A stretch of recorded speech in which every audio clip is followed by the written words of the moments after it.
स्वामी विवेकानंदांची भारत यात्रा या पाठाचा अभ्यास करूयात। या पाठाचे लेखक आहेत सुनील चिंचोलकर। लेखक परिचय पाहूयात। सुनील चिंचोलकर हे समर्थ रामदासांचे विचार जनसामान्यांपर्यंत पोहोचवणारे एक प्रसिद्ध लेखक आहेत। संत साहित्याचे अभ्यासक आहेत। समर्थ रामदासांचे व्यवस्थापन, 10 संत चरित्रे, विद्यार्थ्यांचे श्री रामदास, संस्कारांचे मोती इत्यादी 45 पुस्तके त्यांनी लिहिली आहेत। संत साहित्याचा प्रसार करण्यासाठी त्यांनी आपले आयुष्य खर्ची घातले। त्यांच्या कार्याबद्दल त्यांना अनेक मान्यवर संस्थांकडून पुरस्कार प्राप्त झाले आहेत। प्रस्तुत पाठात स्वामी विवेकानंदांच्या भारत भ्रमण यात्रेतील काही प्रसंग आले आहेत। त्यात स्वामी विवेकानंदांच्या वाचनाची गती, त्यांची आकलन शक्ती, अद्भुत स्मरणशक्ती, प्रतिकूलतेवर मात करण्याची जबरदस्त मानसिक शक्ती यांचं यात दर्शन घडतं। भारत यात्रेच्या समारोप प्रसंगी कन्याकुमारी येथील शिलाखंडावर स्वामी 3 दिवस ध्यानस्थ बसले होते। सलग 3 दिवस आणि 3 रात्री त्यांनी भारतभूमीच्या सद्यस्थितीचे आणि त्या परिस्थितीमध्ये परिवर्तन घडवून आणण्याविषयीचे चिंतन केले। या प्रसंगातून स्वामीजींची राष्ट्रभक्ती आणि जनसामान्यांच्या जीवनात परिवर्तन घडवून आणण्याची आंतरिक तळमळ दिसून येते। प्रस्तुत पाठ हा मानवतेचा महापुजारी स्वामी विवेकानंद या पुस्तकातून घेतला आहे। प्रत्यक्ष पाठ पाहूयात।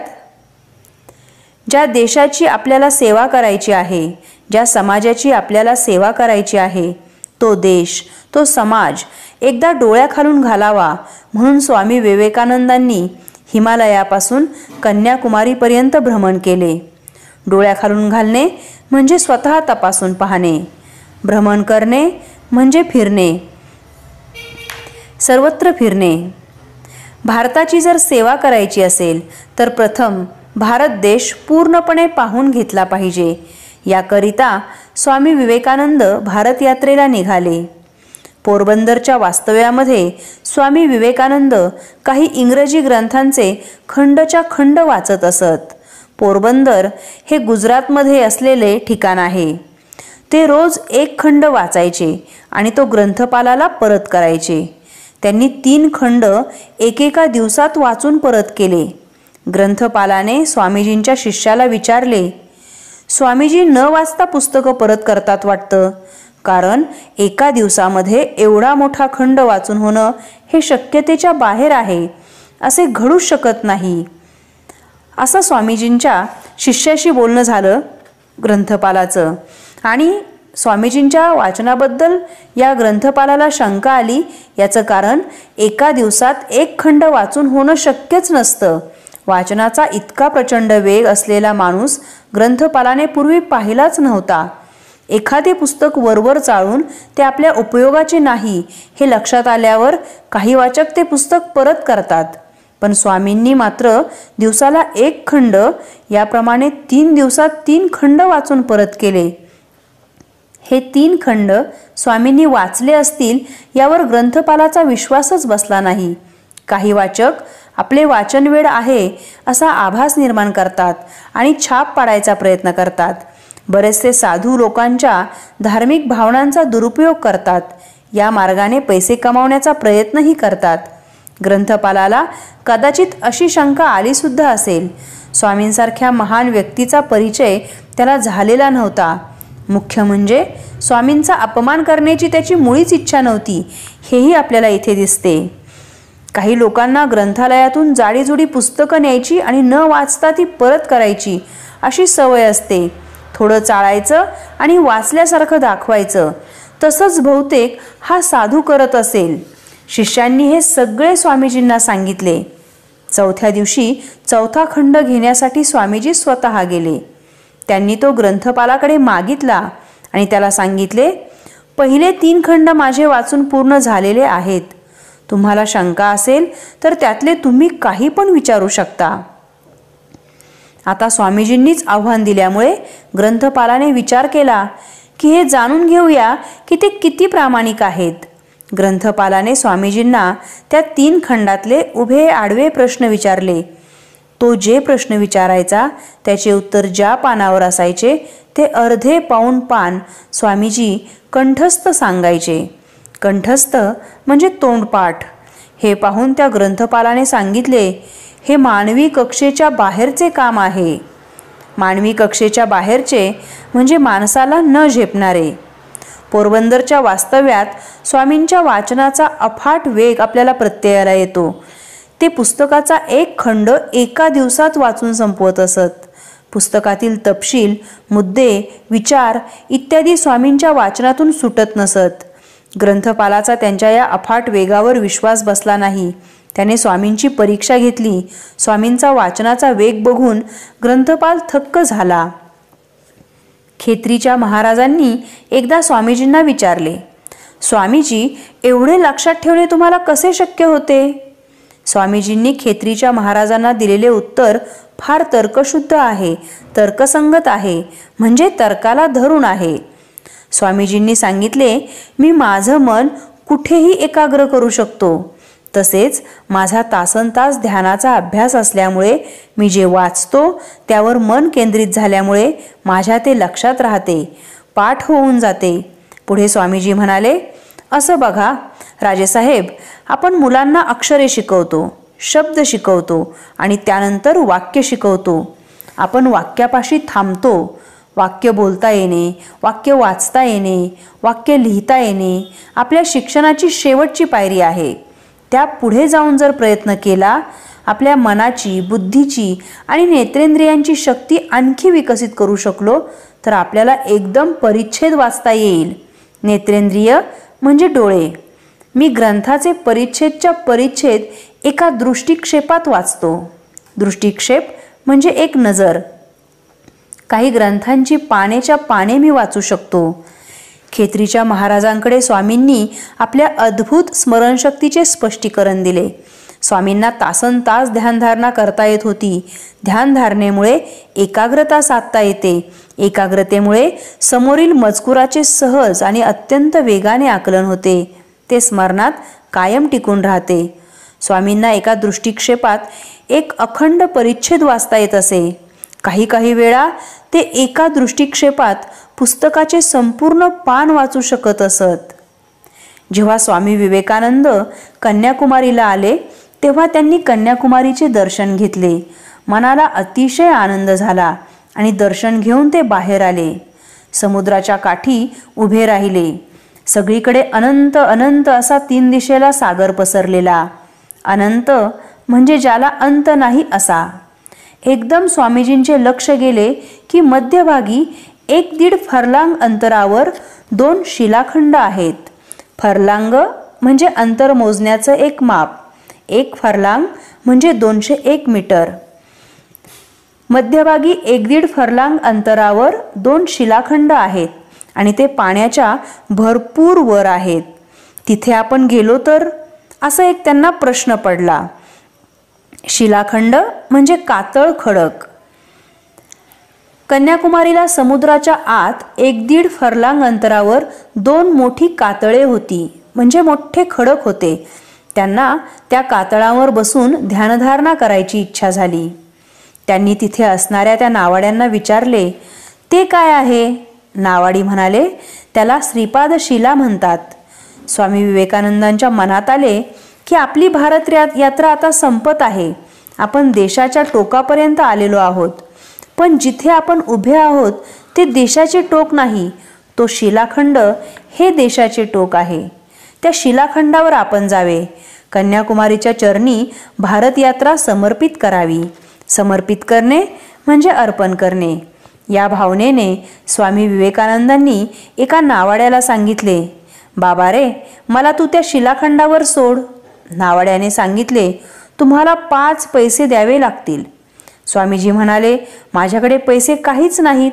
मी निष्कांचन संन्यासी आहे. निष्कांचन म्हणजे अत्यंत गरीब. नावाडी म्हणाले, ते तुमचे तुम्ही बघा. आम्ही पैसे घेतल्याशिवाय तुम्हाला सोडणार नाही.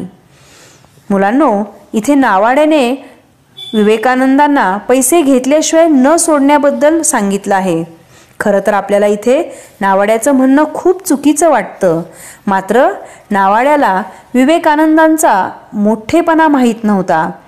विवेकानंद भारत यात्रा कन्याकुमारीच्या चरणी अर्पण करण्याची इच्छा स्वामींच्या मनात निर्माण झाली, मात्र शिलाखंडापर्यंत पोहोचण्यासाठी नावेतून जावे लागणार होते आणि नावाडी तर पैसे घेतल्याशिवाय नावेतून पोहोचवण्यास तयारच नव्हते आणि स्वामींकडे पैसे सुद्धा नव्हते. कुठलाही विचार न करता स्वामी विवेकानंदांनी एकदम त्या सागरामध्ये उडी मारली. कल्पना करा, फरलांग दीड फरलांग अंतर पोहत जायचे होते. त्यात स्वामीजींना आणखी एक धोका माहीत नव्हता. कन्याकुमारीच्या त्या समुद्रामध्ये शार्क मासे आहेत आणि त्या शार्क माशांचा जबडा इतका जबरदस्त असतो की त्यातले दात हे हत्तीच्या सुळ्यांसारखे असतात. एखादा मनुष्य जर जबड्यामध्ये सापडला तर ते त्याला काकडीसारखे तोडून तोडून खाऊन टाकतात. जेव्हा स्वामी विवेकानंदांनी समुद्रात उडी मारली तेव्हा ते नावाडी घाबरून गेले. लगेच त्या दोघा-तिघांनी आपल्या नावा काढल्या आणि स्वामीजींचा पाठलाग सुरू केला. त्यांना वाटले, या माणसाला वाटेत काही संकट आले तर, दम संपला तर. स्वामीजी त्या खडकावर शिलाखंडावर पोहोचले. त्या नावाड्यांच्या लक्षात आले की हा संन्यासी सामान्य मनुष्य नाही, हा कोणीतरी अद्वितीय शक्तिशाली असा मनुष्य आहे हे त्या सर्वांनी ओळखलं. स्वामीजी त्यांना म्हणाले, मी आता 2-3 दिवस इथेच राहणार आहे. तेव्हा ते नावाडी आणखी थक्क झाले म्हणजे चकित झाले. स्वामीजी 3 दिवस तिथे राहिले. रात्री एकटे सोबतीला कोणी नाही. 3 दिवस नुसते थांबले नाहीत, ते ध्यानस्थ बसले. ध्यानस्थ बसणे म्हणजे ध्यान लावून बसणे. त्यांना काहीतरी खायला द्यायला हवे म्हणून अनेकदा हे नावाडी लोक यायचे आणि त्यांच्यासाठी काहीतरी खाण्याचे आणायचे. त्यांना हाका मारायचे, पण त्यांच्या लक्षात आले की स्वामीजी भावसमाधीमध्येच आहेत. भावसमाधी म्हणजे मनातील उदात्त भावामध्ये पूर्णतः एकरूप होणे. त्यांना काही ऐकू जात नाही. त्या नावाड्यांना किती वाईट वाटले असेल की आपण 5 पैशासाठी या माणसाला नाही म्हणून म्हटले. पण त्यामुळेच स्वामीजींचा अंतस्थ अग्नी प्रदीप्त झाला. मुलांनो, इथे सुरुवातीला नावाडी स्वामी विवेकानंदांना बोटीतून शिलाखंडावर नेण्यास नाही म्हणाले, मात्र इथे त्यांना पश्चाताप झालेला आहे. स्वामीजींकडे पैसे नाहीत हे त्यांच्या लक्षात आल्यानंतर ते नाही म्हणाले खरे, पण त्यावेळी त्यांना स्वामींचा मोठेपणा माहीत नव्हता. ते स्वामींना ओळखत नव्हते. तसेच माणसांना पैसे घेऊन नावेतून इच्छित स्थळी पोहोचवणे हा त्या नावाड्यांचा पोटापाण्याचा व्यवसाय होता. त्यामुळे नावाड्यांनी नकार दिला. शिवाय त्या गरीब नावाड्याचे उत्पन्न ते काय असणार. तसेच स्वामींचे मोठेपण दिसून आल्यावर त्यांना पश्चाताप सुद्धा झाला. त्यामुळे नावाड्यांनी नकार दिला तरीसुद्धा ते नंतर पश्चाताप करू लागले. त्यांचा अंतस्थ अग्नी स्वामीजींचा प्रदीप्त झाला. अंतस्थ अग्नी प्रदीप्त होणे म्हणजे मनामध्ये खळबळ माजणे. स्वामीजी म्हणतात, जितका विरोध असेल, जितकी प्रतिकूलता असेल, प्रतिकूलता म्हणजे वाईट परिस्थिती, तितका माणसातला अंतस्थ अग्नी प्रदीप्त होत असतो. अनुकूलतेमुळे, अनुकूलता म्हणजे चांगली परिस्थिती, अनुकूलतेमुळे माणसातले फूल कोमेजून जाते. त्याला जरा संघर्ष करता आला पाहिजे, थोडी संकट असली पाहिजेत, थोडा विरोध असला पाहिजे, म्हणजे माणसातली अंतस्थ चेतना फुलते. नावाड्यांनी आपल्याला पोहोचवावं अशी स्वामींनी नावाड्यांना जरी विनंती केली, त्यांनी स्वामींकडे पैसे मागितले. स्वामींकडे पैसे नसल्याने त्या कातळापर्यंत पोहोचवण्यास नावाड्यांनी नकार दिला. त्यावेळी स्वामींनी समुद्रात उडी घेतली आणि ते पोहत पोहत त्या कातळापर्यंत पोहोचले आणि त्यामुळे त्यांच्या मनामध्ये एक अंतस्थ अग्नी प्रदीप्त झाला. आणि त्यानंतर काय झालं ते पाहूयात.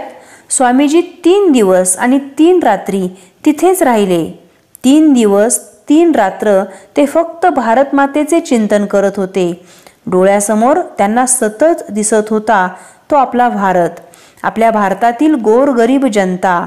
स्वामी विवेकानंदांच्या लक्षात आले की या देशातले अनेक लोक उपाशी आहेत. त्यांना जेवायला अन्न नाही.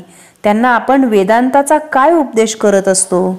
वेदांत म्हणजे भारतीय परंपरेचं तत्वज्ञान. आपल्या उपनिषदांमध्ये हे तत्वज्ञान सांगितलं आहे. वेदांत या नावाचा एक काही स्वतंत्र ग्रंथ वगैरे नाही. त्यांना आपण वेदांताचा काय उपदेश करत असतो? भाकरीची भ्रांत असताना, भ्रांत असणे म्हणजे पोटापाण्याची चिंता असणे, भाकरीची भ्रांत असणे म्हणजे पोटापाण्याची चिंता असणे. वेदांत सांगणे धादांत खोटे आहे. धादांत म्हणजे अगदी. लोकांना आधी 2 वेळ जेवायला द्या. खरा धर्म हा सूर्यासारखा सर्व प्रकाशक असतो. सर्व प्रकाशक म्हणजे सर्वत्र प्रकाश देणारा. वसुंधरेसारखा सर्व संग्राहक असतो. वसुंधरा म्हणजे पृथ्वी. सर्वसंग्राहक म्हणजे सर्व गोष्टींचा स्वीकार करणारा, सर्व गोष्टी समजून घेऊन त्यांचा स्वीकार करणारा. हे सर्वधर्म समन्वयाचे सूत्र. समन्वय म्हणजे परस्परांना समजून घेणे, परस्परांशी जुळवून घेणे. हे सर्वधर्म समन्वयाचे सूत्र समस्त समाजाला, समस्त म्हणजे संपूर्ण, स्वामीजींनी समजावून सांगितले. इथे आपल्याला स्वामीजींचा मोठेपणा दिसतो. स्वामींची अद्भुत स्मरणशक्ती, प्रतिकूलतेवर मात करण्याची जबरदस्त मानसिक शक्ती दिसते. तसेच स्वामीजींचं ध्यान लावणं, एकरूप होणं या सगळ्याच गोष्टी आपल्या जीवनामध्ये अनुकरण करण्यासारख्या आहेत.